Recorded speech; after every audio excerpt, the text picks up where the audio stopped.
নমস্কার, তিয়াশা রান্নাবান্নাতে আপনাদের সবাইকে স্বাগত। আজকে শেয়ার করব শুক্তোর রেসিপি। এই গরমে কিন্তু শুক্তো হলে আর কিছু চাই না। আর আমি কিন্তু একদম অনুষ্ঠান বাড়ির মতনই কিন্তু রেসিপিটা শেয়ার করব। তার জন্য সবার প্রথমে কড়াতে সাদা তেল দিয়ে একে একে সব সবজিগুলোকে আমি ভেজে নেব। সবার প্রথমে এখানে আমি উচ্ছেটা দিয়েছি। উচ্ছেটা একটু কড়া করেই ভাজবো, যাতে খুব বেশি তেতো না হয়। তার জন্য কিন্তু এবার কড়া করে আমি উচ্ছেটাকে ভেজে নেব।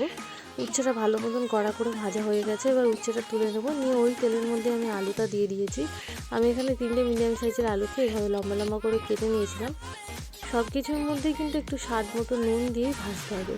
আর এখানে আমি একটা লাল আলুও দিয়ে দিয়েছি। তো এগুলোকে ভাজা হয়ে গেছে, এবার এগুলোকে আমি সাইডে তুলে নেব। এরপরে এর মধ্যে অ্যাড করে দিলাম বেগুন। এবার বেগুনটা দিয়েও কিন্তু ভালো মতন একটু ভেজে নেব। বেগুনটা ভাজা হয়ে গেলে বেগুনটাও সাইডে তুলে নেব। অনুষ্ঠান বাড়িতে কিন্তু শুক্তো এইভাবেই রান্না করে, ঠিক আমি কিন্তু সেইভাবেই করছি। তারপরে এখানে দিয়ে দেবো সজনা ডাঁটা আর পটল।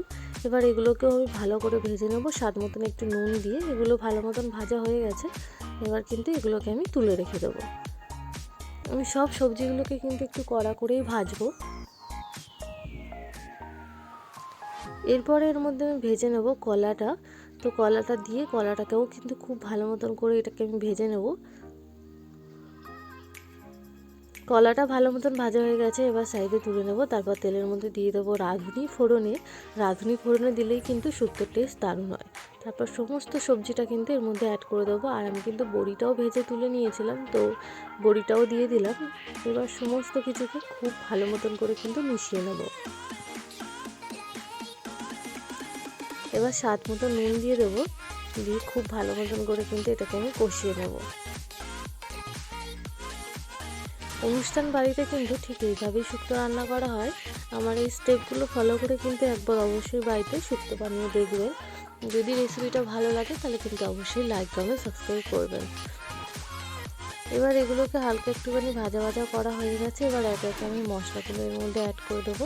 শুক্তোতে কিন্তু খুব বেশি পরিমাণ মশলা এখানে লাগে না। আমি এখানে সবার প্রথমে দিয়ে দিলাম স্বাদ মতো নুন। নুনটা দিয়ে ভালো মতন সব উপকরণকে কিন্তু মিশিয়ে নেব। তারপর এর মধ্যে আমি দিয়ে দিলাম দুধটা। এখানে আমি 1 কাপ দুধ দিয়ে দিলাম, দিয়ে কিন্তু খুব ভালো মতন করে এটাকে মিশিয়ে নেব।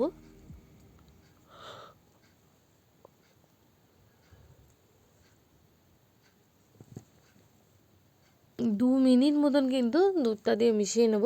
তারপর উপর দিয়ে 5 ফোড়ন গুঁড়ো দিলেই কিন্তু রেডি হয়ে গেল আমাদের দারুণ স্বাদের শুক্তো।